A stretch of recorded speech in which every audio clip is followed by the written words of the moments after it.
اليوم ان شاء الله كاقتراحات لمائده الافطار غادي نحضر معكم وجبات اللي سهله وسريعه ومتنوعه واهم حاجه مليئه بالخضر.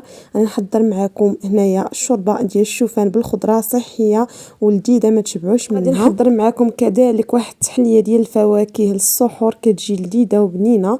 وغنحضر معكم ان شاء الله العصير ديال الخيار والحامض كيجي حتى هو منعش ما تشبعوش منه.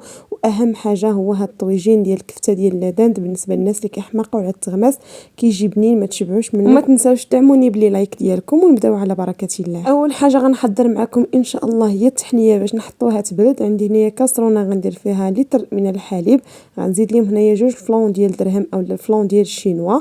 غادي نزيد هنايا واحد 2 ملاعق كبار عامرين مزيان من كريم باتيسير. تقدروا تعوضوها بالنشا ولكن كريم باتيسير كتجي من الاحسن. غادي نزيد هنايا السكر على حسب الذوق، انا غنضيف تقريبا 3 المعالق كبار ولكن كيجيو هما هادوك، وديروا 3 المعالق ديال السكر راه كافيين ووافين. صافي هنايا غادي نزيد واحد 2 معالق ديال الماء ديال الزهر، اولا تقدروا تعوضوه بكيس ديال سكر بزهره البرتقال. صافي غنخلط هذا الشيء مزيان ونحطو على نار متوسطه مع التحريك المستمر حتى كيعقد لينا عفوا نوصل لمرحله الغليان وكنطفيو عليه النار مباشره. هو باقي سخون قبل ما يعقد لينا كنضيفوه هنايا في الكؤوس ديال التحليات اللي غادي نقدمو. باش ديروا كؤوس باش ديروا جبانيات اللي كتفضلوا. صافي هنايا ما غاديش نعمروا الكؤوس كاملين، غادي نخليو باش نديروا الطبقه الثانيه والثالثه. بالنسبه للطبقه الثانيه انا غندير فواكه، درت غير كيوي والفريز، تقدروا ديروا البنان التفاح اي فواكه موسميه متوفره عندكم. صافي وغنخليهم على جنب وندوز نحضر الطبقه الثالثه. عندي كاس ديال عصير البرتقال وكاس ديال الماء، فلون ديال الشينوا و2 ملاعق كبيره ديال السكر. كنخلط كلشي بارد ومن بعد كنحطو على نار متوسطه حتى كيوصل ليا لمرحله الغليان. هذا الخليط راه ما كيعقدش معكم، كيبقى هكا خفيف حيت ما ضفناش فيه كريم باتيسير اولا النشا. صافي مباشره كنضيفوه كطبقه ثالثه في الكؤوس ديالنا وندخلوهم يبردوا. غندوز ان شاء الله نحضر الطويجين. عندي هنا تقريبا 6 كيلو ديال الكفته ديال اللدان اللي هاشيتها غير في الهاشوار. غادي نزيد ليها هنايا واحد البصله صغيره شلطتها رقيقه ونزيد لها شويه القزبور معدنوس، غنزيد الملحه، غنزيد الكمون، غنزيد البابريكا ونزيد الخرقوم والسكنجبير وبودره ديال الثوم. وغنزيد هنايا شويه ديال السودانيه انا عندي حاره ما كثرتش، وغنزيد هنايا عصير ديال نص حامضه. صافي وغادي نخلط هنايا جميع المكونات مزيان حتى كتلبس ليا ديك الكفته ديال اللدان بجميع التوابل. وندوز هنايا نشكلهم على شكل كريات متوسطه الحجم. نتوما داكشي اختياري، ديروهم كبار اولا صغار، المهم انا درتهم متوسطين. صافي هنايا غادي ندوز الطاجين المغربي. غادي ندير فيه هنايا شويه ديال الزيت البلديه مع الزيت الروميه، غندير فيه واحد 2 بسطات الكبار اللي قطعتهم مربعات صغيره، وغادي نحركهم هكا ونغطي عليهم ونخليهم حتى كيذبلوا تماما وكيتحمروا لنا بهذه الطريقه. ونزيد لهم هنايا تقريبا واحد 4 المعالق كبار ديال صلصه الطماطم، تقدروا تعوضوها بواحد 2 مطيشات اللي تحيدوا لهم الزريعه وتحكوهم.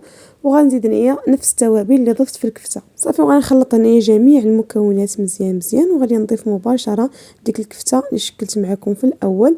وهنايا ضفت واحد نص كاس ديال الماء ما تصورش معايا، وغادي نغطي على الطويجين ديالي ونقص ليه نار تكون مهيله ونخليه يطيب على خاطرو حتى كيوقف ليا في الزويته ديالو.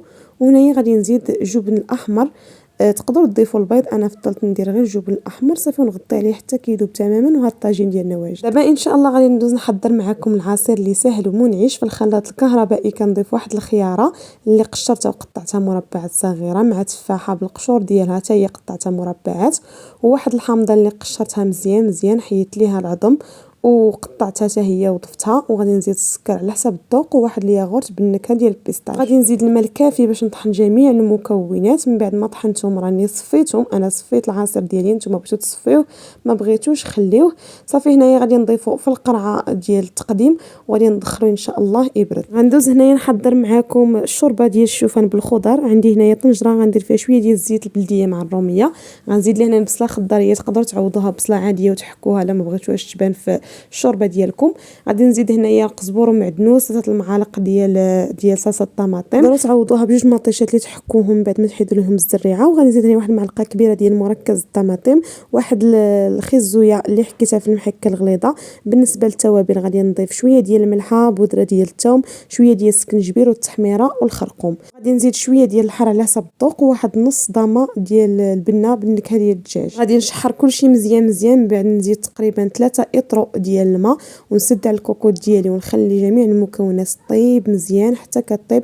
عاد كنزيد هنايا زلافه ديال الشوفان، انا استعملت هذا اللي كتكون متوسط ماشي الحبه الغليظه.